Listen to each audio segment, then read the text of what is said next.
God, these last few days have been just, I Are don't you even, having fun? I'm having fun. Yeah. I'm doing it physically. I mean, Yeah? I'm not having, the emotional things happen that a lot of people are going through. Um, Yeah. I'm having everything through lucid dreams, it seems. Oh, really? And yeah, and they're quite interesting. Here we go. Boom. You were tagged now. Yeah. Okay. Let me go back here. Yeah, I'm just really kind of. Let's see. Yeah, there's 14 people here. Okay, so they're coming. Yeah, I'm just like. I wake up and I'm just like, wow. Wow. It feels like, in dream state, I'm working out or something because I wake up and I feel like I've been lifting weights and You've been busy. yeah, I think we have been really busy. I really do. Yeah.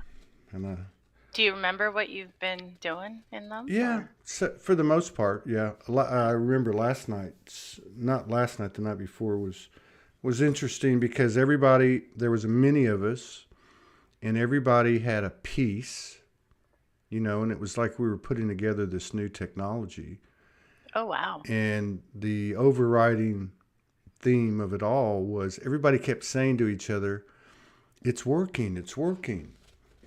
Like every piece of machinery was working, and every piece would fit perfectly with the other.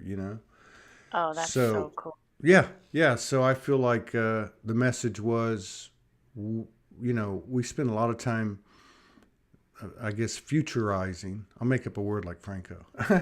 Futurizing.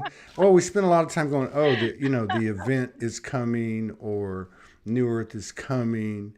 And my take on it was that we're well into it and Yeah. it's going on and it's not it's happening at the individual level and I think now in small groups and maybe even groups such as like Soulogy, but yeah, that whatever we've been doing, which is what's the one thing we've been doing, we've all been working on ourselves, holding Working on it. ourselves accountable, forgiving ourselves and for programming and just getting past all that. And Franco used to talk about there would come a time when the past would lose its context.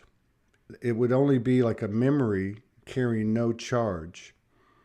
And in essence, that when that permeated our field to a degree, a high enough degree, that basically there's nothing to forgive. Like we would move past a lot of things because they're moot points. They don't exist. Uh, you know, you know what I mean? Like if we have a relationship, you and I, and we have like so many of us, all of us.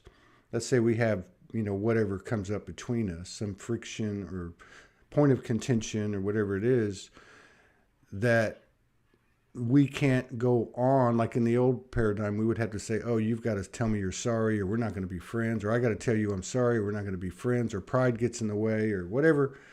That those things aren't even real. So why take it with us? Why even talk about it anymore? But on a higher level than that, that it's just happening. Really, it's bigger than us, and it's just happening. It's quite amazing to me what's been going Mm-hmm. on, especially this year. Mm-hmm. And I have to say, really, too, from the point of Franco's transformation, seems to really have been, October the 10th, with the ones and the twos, 10th, 11th, 12th, and then 20, 21, 22. And then the same for November and December and January and February, which ends on the 22nd of February. But that period seemed to be a really thick initiation. Franco and I both caught COVID on the same day. And, Oh, we I all, didn't realize you had it as well. yeah, I had it. I had a 5 day initiation that occurred. I just laid on the couch, just touched base with Morgan, and pretty much that was it. until until I came out of it after 5 days, and I contacted Kimberly, and then it proceeded. Franco came in, sat with me on the couch at one point while he was still in the body. And then other things have happened, and of course other people have talked about it. But it just seems like he knew what he was doing. Like he went out with a bang, so to speak. Yep. Yeah. So how's it Yeah. been going for you? Has it all been just perfect? Of course. It's all perfect. It's been a wild ride. A lot of processing as we've all been doing, right? And at this last year was the last 2 years, it was interesting. The last 2 years I could really see what was coming. I'd be like, oh, this is going to happen and this is going to happen in terms of the 3D Yeah. reality, Yeah. and sort of go, okay, time to work on my own fears or insecurities around this, that, or the other as it's coming our way. And I would try to talk to people around me about it. I'm like, and they'd be like, no, it's never going to get that bad. Oh, it's never going to get that bad. And I was like, really? Because I'm being shown something that's quite colorful in terms of the 3D reality. But yeah, just processing all that. And then it was like, it got pretty heavy in January, especially of this year. I don't know if that's what you mean by the initiation aspect. Um, but it felt very like a lot was being processed in terms of some very heavy stuff. Um, and I've been zooming out every once in a while to see what things are like up at the moon or what things are like outside of here. And it keeps changing at that level. Internally, it's been neat. It's now like the dreams came a couple of weeks ago, and I don't remember them at the moment, but now it's been where the imprints are coming up a lot more clearly, like the imprints of stuff we're still carrying, Yeah. and where you feel the emotion of whatever it is coming up for you, and see how it's associated to things in this life. But now it's going into those past life imprints I find that are now coming up Mm. more and more and more. It's like, okay, you've already cleared it from this life, but now it's the past life imprints. Oh, look, this happened. Oh, look, this happened. And the the palpable nature of it now is so much more sensorial. Mm. You can really go there and feel it for what it is, and allow it to come up and feel the imprint in Yeah. your DNA from it Yeah. and the trauma of it. And okay, thank you, and do whatever process works for you. I've started doing a different process because some of the other techniques weren't working for me anymore. And yeah, so that's been really interesting.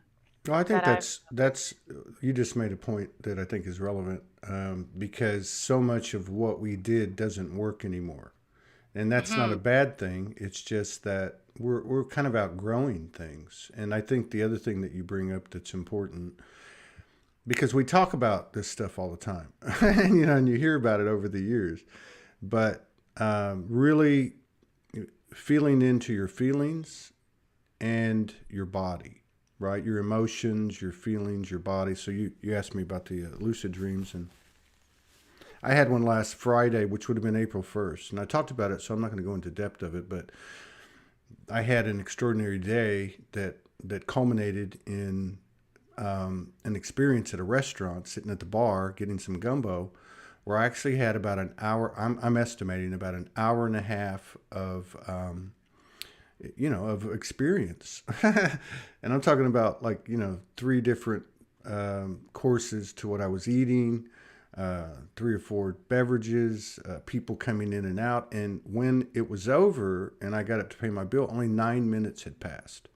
And that was easily verifiable, because what had happened was, Wow. while I was trying to um, gather myself in what I was already experiencing throughout the day, and then sitting there going, "Oh my God, what the hell is going on?" I looked at the clock, said 8:30, and within 5 seconds, the guys next to me who were really drunk said, "God, it's 8:30, and we're already drunk," you know. And I thought, well, there's a synchronicity.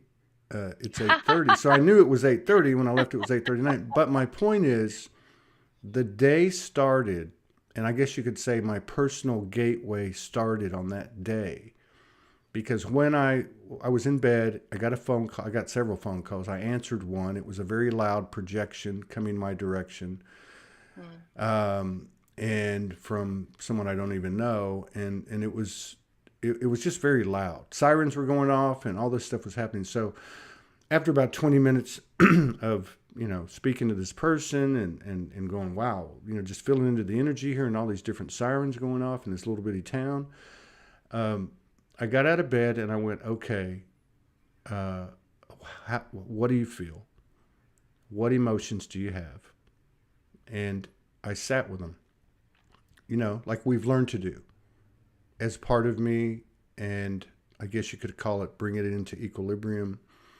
And then I kind of got to a certain level, and then I went on my day, which was just filled with synchronicities and intuition, epiphanies and revelations that were speeding up, as the time went on, and it just became a more dream state type of experience in my conscious awakened state. But the point is, I went through the gateway doing what you're talking about, like these things coming up. So, for instance, as I was going through the day, I kept hearing, let it go and see what happens. Like, let that conversation with that guy that called you this morning, let it go. Don't think about, oh, he's got a problem, or what did you do, or whatever. Or it could be something in the past, like you're talking about, past life, past experience of this life. And so I just kept letting it go, which meant basically that my mind would be erased. And from that, things started to occur that I couldn't plan, but that just seemed to move in the rhythms of dream state. Like having a dimensional experience, or a lucid dream state experience, to include colors, wavelengths, higher sensitivities of hearing and seeing, and then of course the synchronicities of nature and numbers and all that. But it seemed like that's what I was being shown, and I know it can't just be me. So I think there's something to be said for what a lot of people have talked about, which is that from the point of the 22nd of February, we've moved into we've crossed a major threshold, or gone through a major gateway. Something like that. Interesting. Yeah. Mm. Well, it sure feels different now. So Yeah. different, right? Yeah. I don't, I mean, I almost don't recognize my own frequency signature Mm. compared to before. Yeah. It's like, oh, is this where did I go? It's almost like, where did I go? And because the signature is so different energetically. Yeah. Do you feel Yes. that? Yes. And a couple things come to mind. So, I think that one of the things that I really pick up on energy wise is, I don't go through everything, but I'll pick up comments from people on the shows, or on my post, or on other people's posts, particularly Morgan's, because Morgan's is, the way she writes is a very personal thing, and as the Mm-hmm. individual goes, so goes the collective. So the experience speaks, the experience teaches. And I noticed the comments of people. For instance, I saw one yesterday, and the lady said on this post, in the comments, she said, I don't know what the hell's going on, but I don't know who I am. Uh, I don't feel anything. I don't have any purpose. Like, Yeah. you know what I mean? So it's like, and then, so that's part of it. And you see people saying the same thing. And then the other part of it is, years ago when I met Morgan and I got to know her, she'd already been downloading, like 15 years. And she had books and books and books of notes of these sessions that she had with her higher self. And one of those that she would talk about. She said, we're going to get to the point where people aren't going to remember us. That they're going back to what Franco forecasted, which is those points of context, they'll still be there, but they won't have the charge or the emotion, and basically that we're, for all intents and purposes, dead to them. Now, these would be people that Yeah. are, let's say, playing in a different sandbox than we are. And a lot of Right. that could be family, right? So that kind of is coming online. And it's funny because when I woke up this morning, she must have written me as she was connecting, because she wrote something to that effect. She brought that up, and she said, something about, not only is it that they're not going to remember us, but we're not going to, she said, there's another part to it. We're not going to remember ourselves from that period, like, Yeah. so yeah, there's something, and I think another thing too that I've noticed talking to people this year on the show is people are experiencing whatever we're trying to explain, and they're feeling it, but there's no words. And so many times people in the last 3 months on the show have said, I can't come up with the words, right? Huh. So it's like that. It's like, trying to you can't quite put your finger on it. It's like on the tip of your tongue and you can't really get it out. Yeah. So, Wild. So interesting. and I noticed somebody said earlier too, and this has been happening a lot too, people can't eat. I even talked to like friends that aren't in these circles, and Mm-hmm. and they'll say, I can't, I had my friend the other night and I was like, hey, you want to go to dinner? And he's like, yeah, but I can't eat anymore lately. Yeah. Mm. So even a lot of people say that. Yeah, I'm having moments of that, and then I kind of override it sometimes. Yeah, me But too. Me yeah, too. that's so interesting. Yeah. Yeah. Well, the I've body. been Yeah, go ahead. Maybe there was a lag. Go ahead. Yeah. I've been playing with some really old stuff. Hmm. Like I had to go deep back into the fourth and um, find parts of myself that I had disowned as a Mm. result of past lives where I'd played on the other team. Yeah. And uh, it was really interesting because I've never really played in the fourth in that way. I've always kind of sort of avoided it or said, "Oh, it's not where I need to be. I want to be in the fifth." But I um, I saw how important it was to go there and to see what was, there's so many different levels to the fourth, and see what was going on and see what parts of me I had disowned because I felt shame or guilt, etc., of how I had used uh, my gifts or powers for the other team, Hmm. in a sense. And so I realized that had I not done that, had I not gone back there to find them, to um, clear out those old stories and those old beliefs around what's good and what's bad, and how we interpret them from our human judgment state, that I'd still there would still be big fragments of myself missing, right? Like we fragment in so many ways with those kind of past lives or trauma. There'd still be so many parts of myself missing, and then it's like those parts are carrying a certain frequency, and they're anchoring you, right? They're anchoring you down while you're trying to go up, Hmm. and and you can't.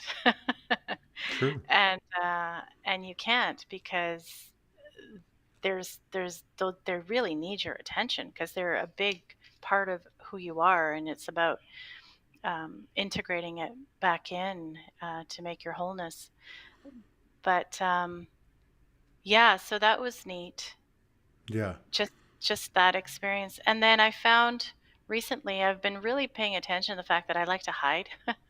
I don't like to be out there that much, and it's very very strong, that need to hide. And I've played with it on many levels. Like, it goes back to childhood. It goes back to all kinds of things. I was being the odd one out kind of thing in many ways throughout my life. And I'd worked through that so many times, and yet that pattern was still there. Mm. And so yesterday I did that new process I've been using, and all of a sudden it took me back to a life where I don't know what planet I was on, but literally there were that there they had the ability on that planet to scan every part of you, like to scan your deepest level of consciousness. Mm. And there was a drone type, white type, big drone robotic thing, literally scanning me to gather information. And so in that life, I had to hide every aspect of my awareness, my consciousness, my ability to see things completely from even myself, so that they couldn't Right. gather that information and do, nefarious things with it. But it was so interesting that that's where the imprint really was. It wasn't as much in this life, even though a lot happened in this life, but that's where that imprint was. And I had to go back and clear it from there. Yeah, that makes sense. Yeah, that makes sense when you think about the way this realm is set up, where we come in and our memories are wiped or swiped. Yeah.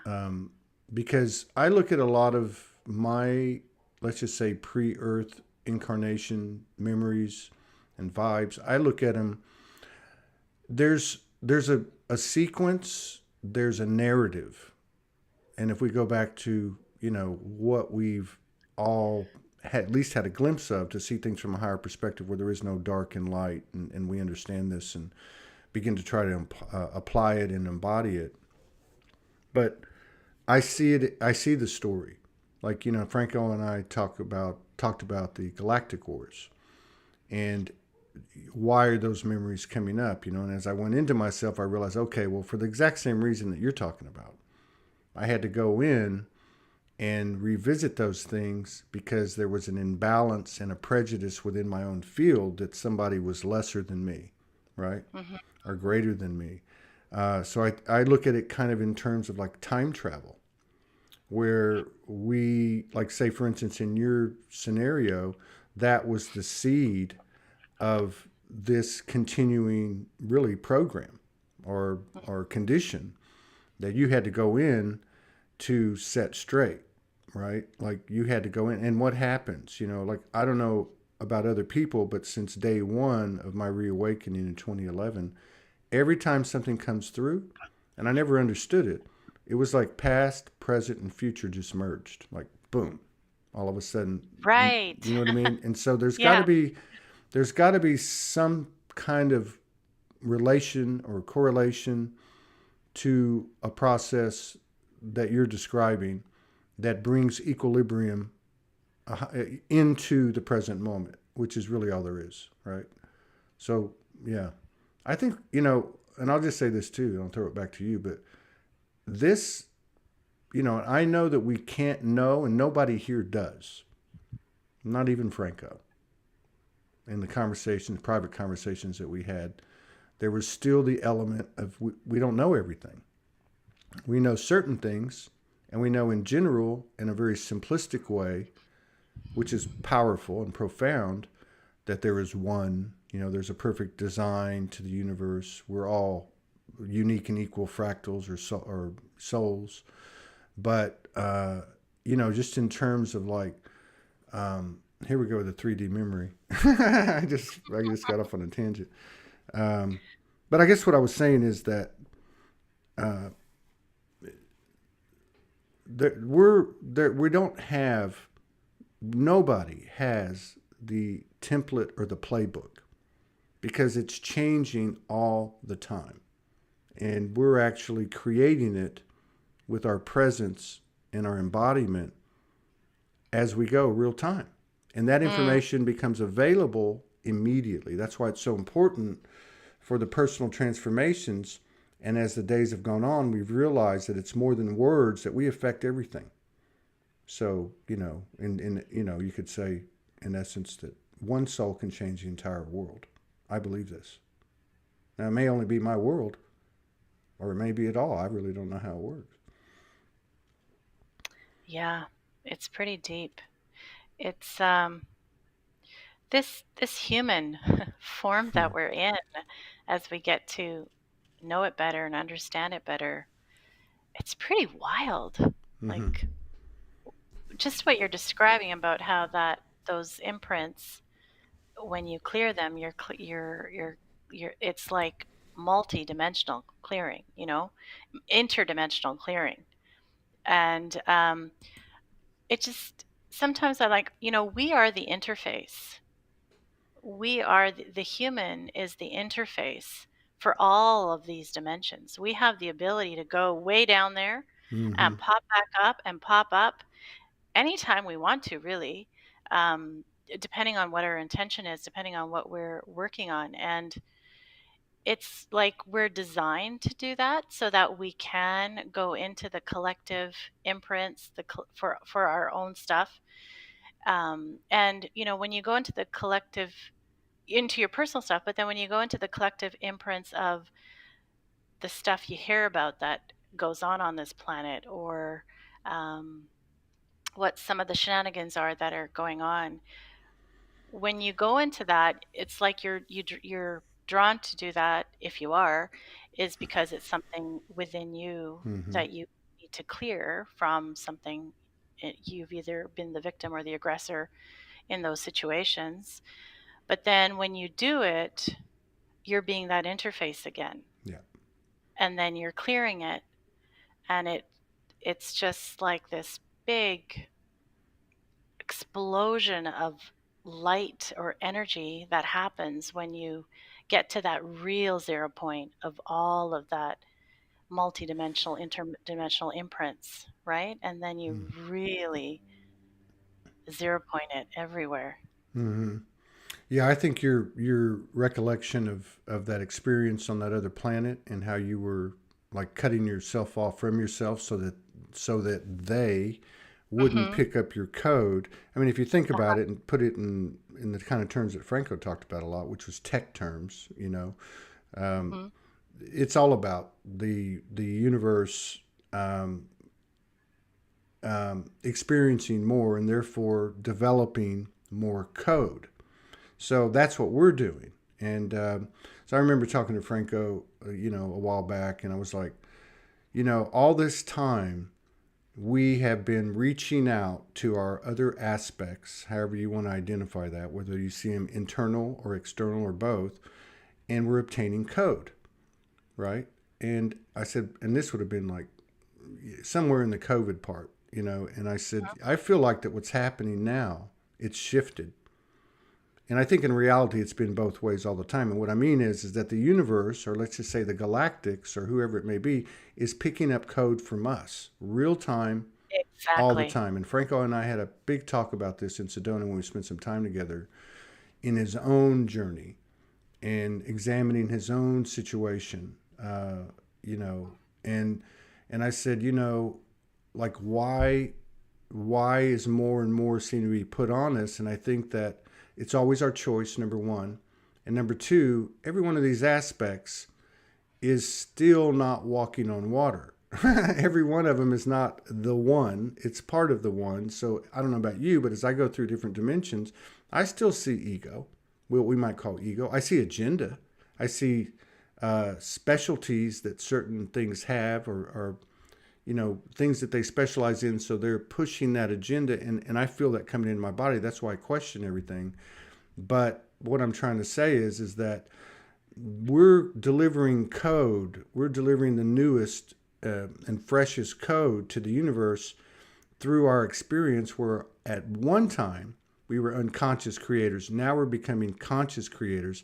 And I'm with you about the human journey, which is actually where I was going to go and I forgot, which is, this is extraordinary, because to think that what we have seen most separate, what we have wanted to escape from, which is the human condition, the human experience, and all the BS and all that, to Mm-hmm. to to the angels, to the galactics, to our oversoul, whatever, But to think that at the boots on the ground level, from the most mundane, seemingly mundane when compared to the angels and the galactics, the elementary, rudimentary human experience that from our conscious effort, moment by moment, in the little things that we do, is actually the greatest code. But to me, that's how the universe teaches. It's always a paradox. You know, that 0 point is a paradoxical thing that's actually something beyond our comprehension, where they both exist in the 0 point and they're both true. So I don't know. I think we've done a hell of a job. I've said it many times over the years, and it's extraordinary what's happening, but it's happening. There's too many people that are experiencing the same thing. The story just looks a little different. Mm-hmm. Yeah. I don't know about you, but it feels like to me, our galactic friends and relatives, when they come in, um, and they give us codes as well, Mm-hmm. you know, in their work.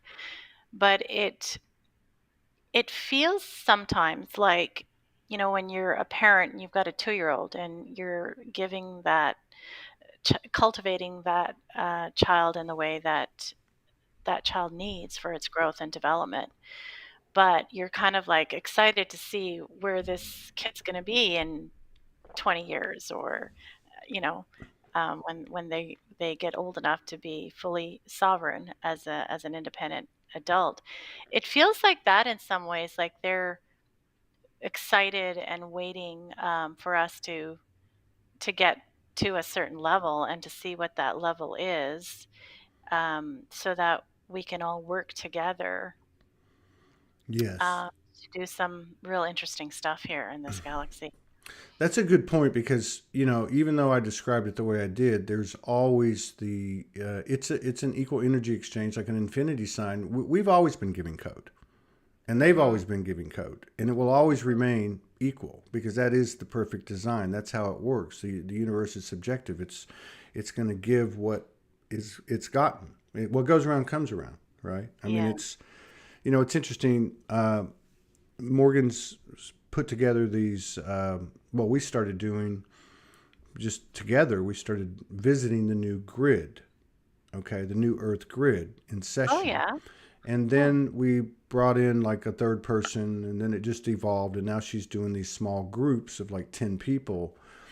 And so the last one that we did,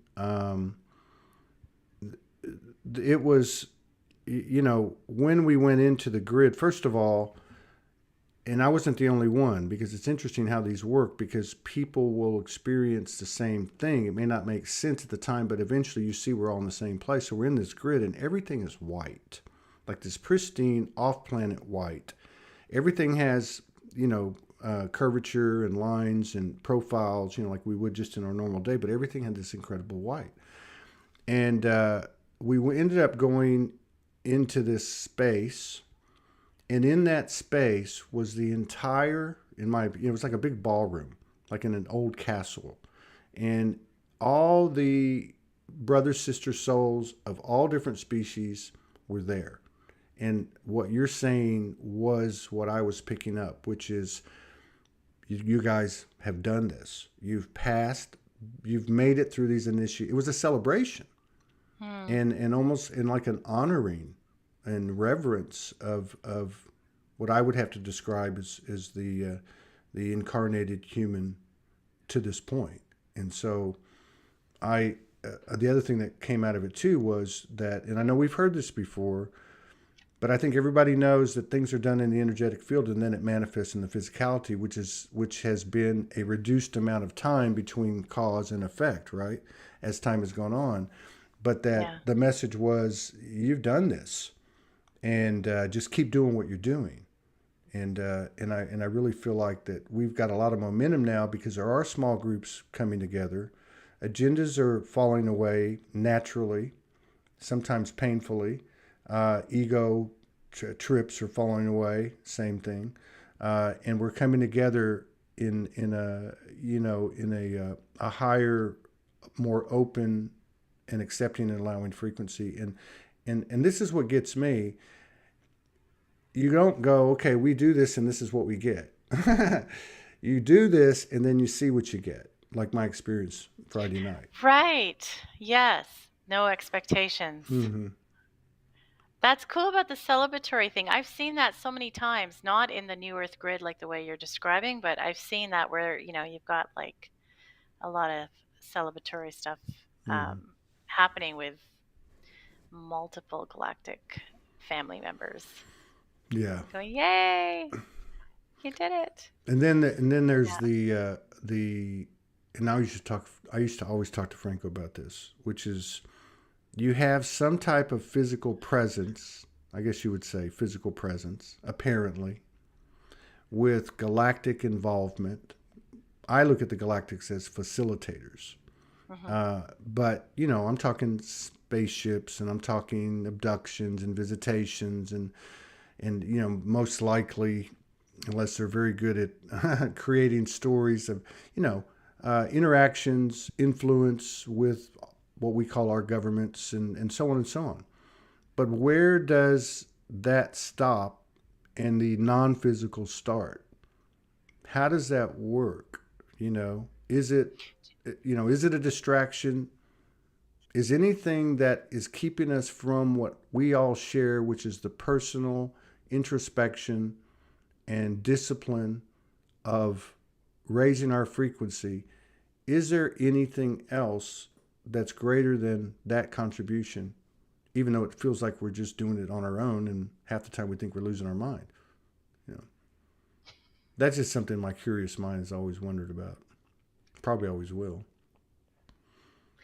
There's, for a while there, it just got very challenging to discern what was positive polarized light, what was artificial light, for myself anyway, um, in terms of the galactics, even in terms of my own guides. Mm-hmm.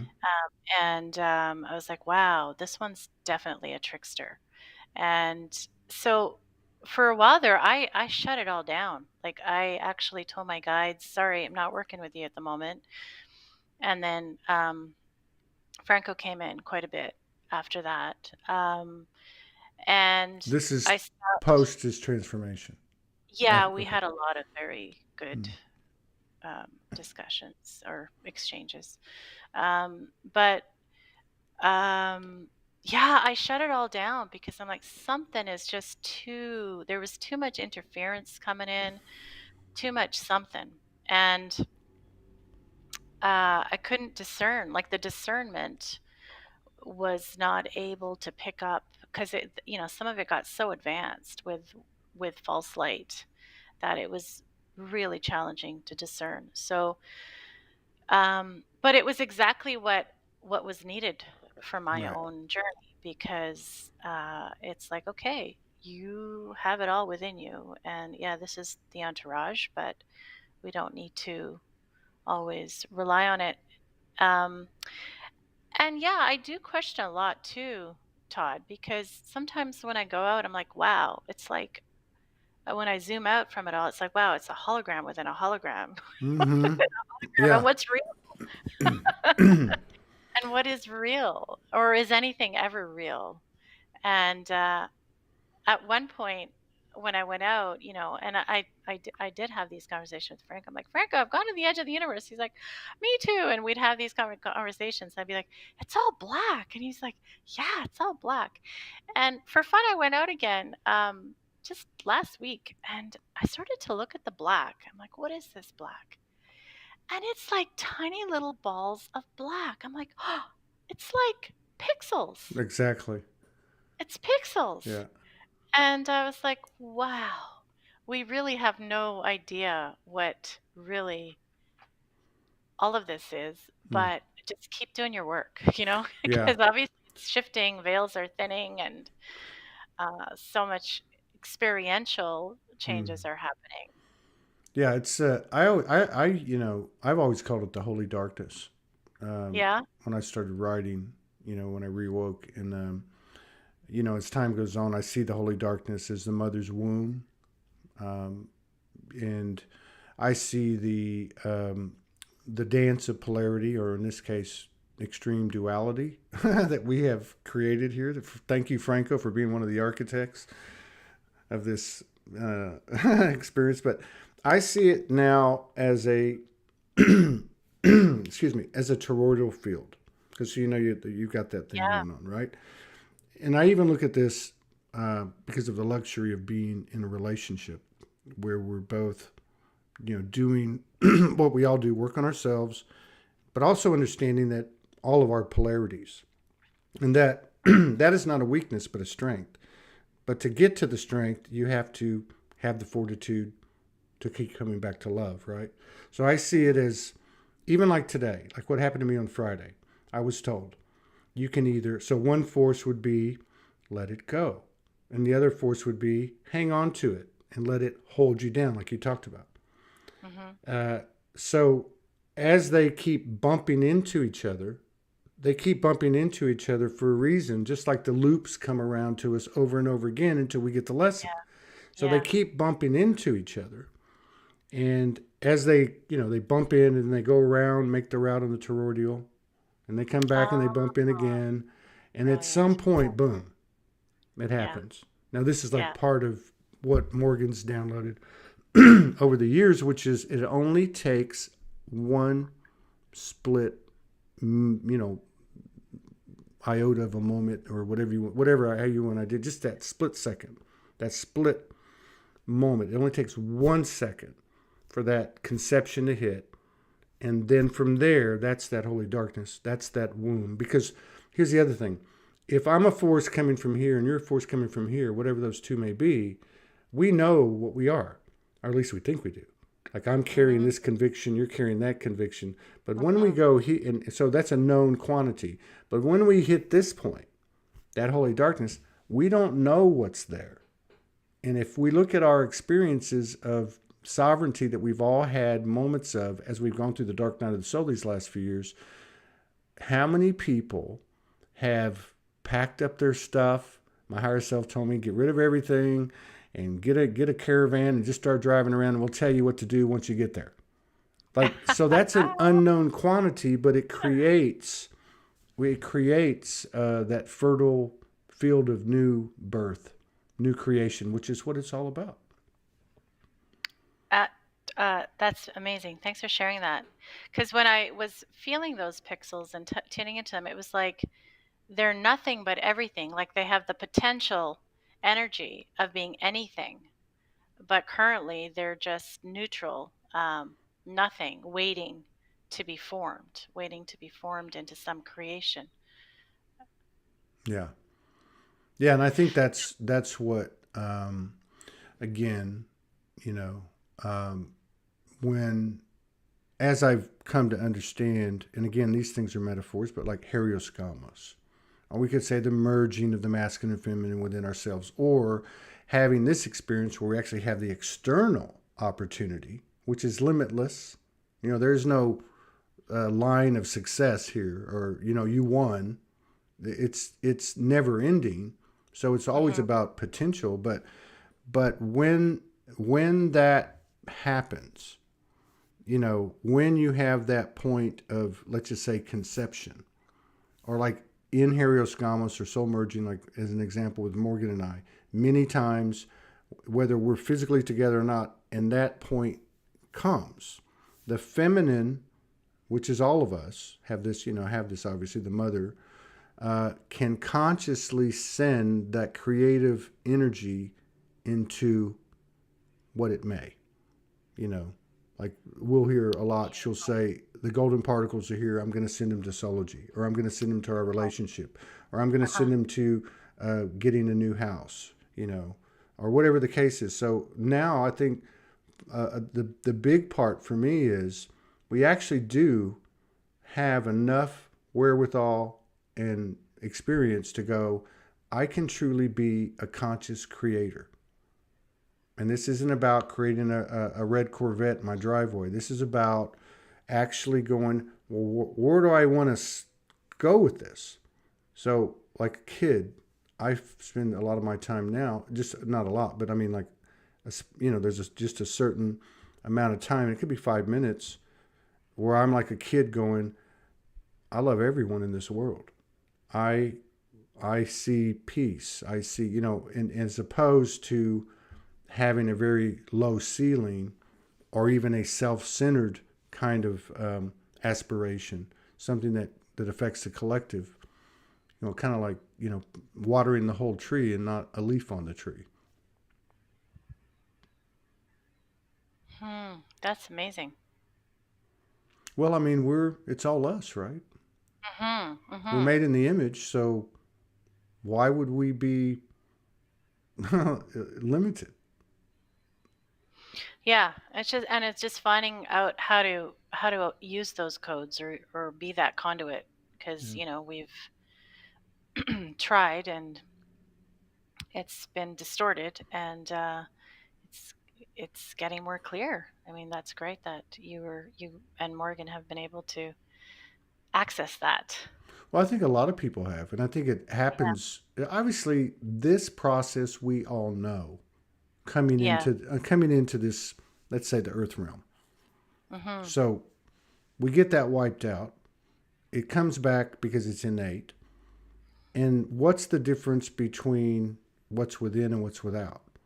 So I see it as one reason you see a lot of couples, popping up these last couple of years, because there's an externalization that is offering us an opportunity to tap into an unlimited potential, which is, in essence, going back to what you said, because I've seen it too. I've seen the pixels many times. But going back to what you said, this is where we re enter that holy darkness, that womb, and we don't know what it brings, right? Like if you look at our situation, if we use me and her as an example, getting the information that we had to be separated geographically, not knowing that when she landed, the restrictions of COVID would hit, and it's just been what it's been since then.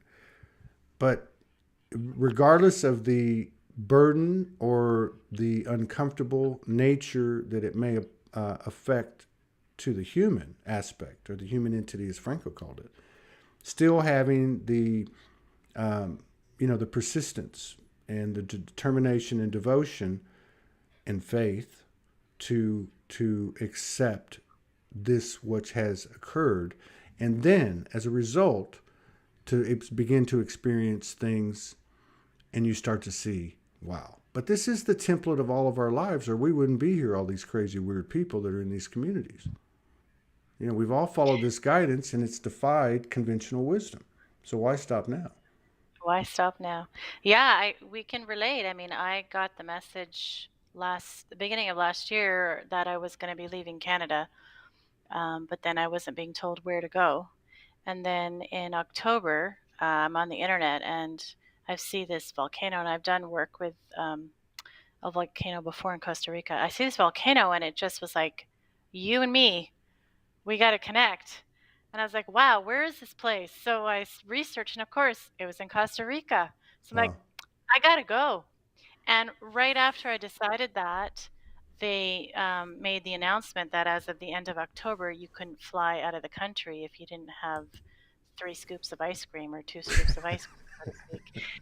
And my partner, I've been saying to him since January of 2021, I've been saying, you're not going to have a job by the end of the year. So let's get your energy work out there to the world. And he's like, no, it's not going to happen.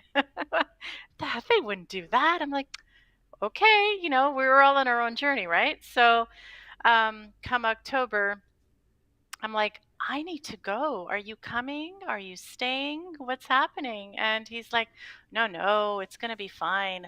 You go do your thing, and I'll be able to come. And I was like, and he's like, well, I can't just leave my job like that. I can't just, he's very responsible that way.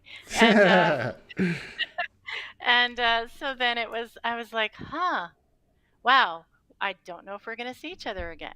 Don't know what's going to happen. And then I tapped in a bit, and his guide said, book him a ticket, but one you can cancel just to see what comes up, like what triggers come up.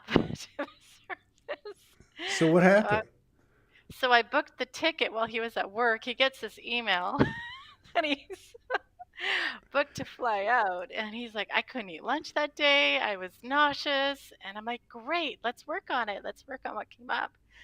So we did. And, I said, make sure you tune into your higher self. If you feel like you'll still be able to leave the country after that date, I said, just check in. He goes, yeah, I'll be able to leave. I said, okay, that's how it'll be. So I left. And 2 or 3 days into November, he gets an email from his work. You are no longer required at the camp because you didn't get your 2 scoops Oh of my ribbon, God. in your Kellogg's Raisin Bran kind of thing. So that happened very quickly. And then I was like, okay, I already got the message of what real estate agent to use to rent out our place. I already got all that information. So we just got on it, and I was virtual packing from Costa Rica over FaceTime. He was doing all the brunt work. And yeah, he flew, and they extended it by another month. As long as you got the nosy test, then you could fly out. So we were in Costa Rica, and I thought, okay, this is where we need Are to you be. are And you in Costa Rica now? no, not at the Oh, moment. okay. So I did the work with the volcano. Mm. It was really interesting what came up. And then we were just sitting in Costa Rica, and it felt like things were stagnating. And I'm like, wow, this is not what I expected. And then he got the message we needed to go to Mexico. Mm. And I had my own ideas that Costa Rica was the higher vibe place, right? I Mm-hmm. had my own programming around that. I'm like, really? Mexico? So we came to Mexico, and here we are. And just taking it day by day, moment Yeah. by moment. Yeah. And I just keep getting the message, play, do your Yeah. work and play and get that inner child back up and running again. Yeah. So now he's going back to Toronto, and we're like, huh, this is going to be interesting. We'll see what happens, whether it's going to now be again a long distance thing, or whether he's going to be able to come back, get back out. We don't know. Well, I mean, yeah. So these things that make no sense that we've been doing, if we think about it, like I said, we've been doing this. We've all been doing this. We've all left and extracted ourselves from relationships and jobs and homes you know, and then we all end up together, and now we're conveying our stories or parts of our stories, which is really full of code. But this is one of the things coming out. And again, going back to the situation you're in or that we're in, part of what's come in these months has been to stop. Like, I'll just say it the way it comes to me, which is like, stop trying to figure out how it's going to happen. Don't think about borders and vaccine passports and visas and countries' rules and regulations or ruleless rules and lawless laws. Stop thinking about that Hmm. and just come from your heart and project that magnetism, that electromagnetism with her and watch what happens. And I feel like that's, and again, it's not something I can put into words, but a lot like what happened to me Friday night, I followed the guidance. I let that shit go as everything came. And I found myself in an increasing, enhanced sensory experience that totally just blows away the thought of separation, judgment. I mean, all this stuff just gets taken off the chalkboard, and you're sitting there looking at the pixels, right? Hmm. And I think that's where we're at. It's like, okay, I'm in the darkness here. The triad is masculine, feminine, the mother, however you want to put it, whatever your thing is. Hmm. What do I want to create here? I'm a firm believer that, and a lot of us have this in our affirmations and chanting or prayers, which is, we make the appeal, and then we say, but regardless, whatever happens, I'm in alignment and my heart is in alignment with the highest and best good for all involved. So, Beautiful. you know what I mean? So it's like we're Absolutely. getting to a point where we're honoring the perpetual entanglement that we have with all aspects, those that we know and those that we don't know. It's pretty wild. Yeah, it is. This being in the flow is so interesting because you're only creating moment by moment. You're not planning Yeah, the creation. You can't plan the creation. you can't. You can't future create. You can only create moment by moment. And there's pivots, so many pivots along the way. So even when you tune in to a certain probability, or because this year and last year are like, it's a 180. Last year, okay, this is how it's going to be. This is the timeline. You could see the timeline. Now there is no timeline. We're creating it moment by moment by moment, and you can sometimes see a bit of a trajectory, but at any moment that trajectory changes That's right. and expands. It just keeps expanding, more and more every time it changes. Yeah, And in the 3D, when we focus on that or look at that, it seems like it's constricting, but it's because it's ready to implode. exactly. It's ready to implode, and the trajectory that we're creating moment by moment by moment is the expansion of it is it's just huge. Mm-hmm. It's huge what we're creating out there, and then we can start to fill in the blanks when we start really practicing creation from a place of full alignment Yeah, rather than agendas or ego or any of that stuff. yeah. And I think we're getting help in that. Um, Yeah. I don't think we're not like, I mean, obviously, we're revisiting memories like you talked about at the top of the show, shadows, and going through processes of zero pointing on a conscious level. But it just feels to me that for quite some time, and I think COVID, the whole COVID suggested programming, and let's just say the sub programming, mandates, vaccines, and all the other, um, are a great testament to the yin yang thing, right? Like you know what I mean? Like even if we Mhm. have back in the day had an ill intention and did something, it always comes back to us, right? And Mhm. so I think that part of what's happening is as these points of context lose relevance because not because they weren't there or didn't exist, but because we were stuck on them and couldn't see the energy beneath it. Let's put it that way. That as those things lose reference, so much of what has been dominant in our life, such as prejudice, bias, judgment, externalization, is just falling away because, at a minimum, there's a strong minority anchoring and embodying what they know into their lives. Because, just as a kind of to conclude it, I just put up, I don't know if you saw it, I put up a lost video that Franco and I did like 2 weeks ago. And it was a Mhm. private conversation. And he says in there, he says, I guess to kind of like summarize the whole thing, he says, but with all that given, the most important thing is to be a human. And he said, even for me, the ET, and to me, in my personal experience with him, especially in Sedona and afterwards, I saw him further embody his human being. And this is a person who I have the highest respect for, the highest degree of humility I've seen in people, and many other things, many other attributes of the soul. But for somebody to get that far down the road, who had dedicated that much of his life to what he's done, to be able to take a breath, step back, and say, I can still feel into my human more.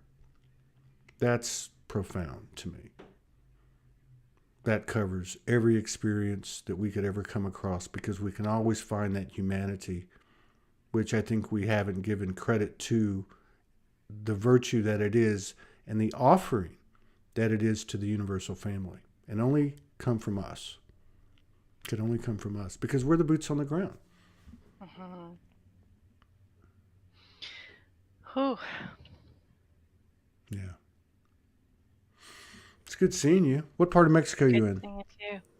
We're in Merida. Where's that? What state is that in? Yucatan? It's in Yucatan. Okay, yeah. Yeah, Okay. Oh, that's yeah. beautiful down there. It is. Yucatan.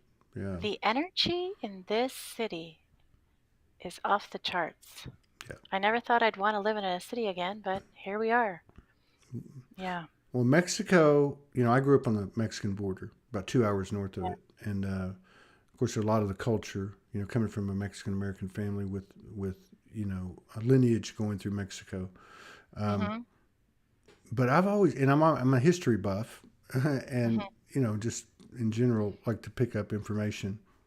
And I always wondered, well, how in the hell can the U.S. and its imperialistic rhythms have bases in I think it's 176 countries or something like that? Not that they don't have a presence in Mexico, but they don't. How can Mm, Mexico always be so independent? So the CIA describes Mexico and Pakistan as the two most volatile countries in the world. But you're kidding. no, no. So there's always been Wow. this. There's always been this question in my mind: how can we not have our hands in there? And there's something very special about Mexico. Very, very powerful. That's There really actually, that's actually, I believe, embedded in the people. Something I can't put my finger on, but there's something huge there. In the Yucatan, in particular, not to mention being one of the most beautiful coastal regions in the world, rich in all kinds of resources in flora and fauna and so on. But it's a powerful, powerful place. So I'm not surprised that you got called there. Yeah, it's such a change from the Costa Rica energy.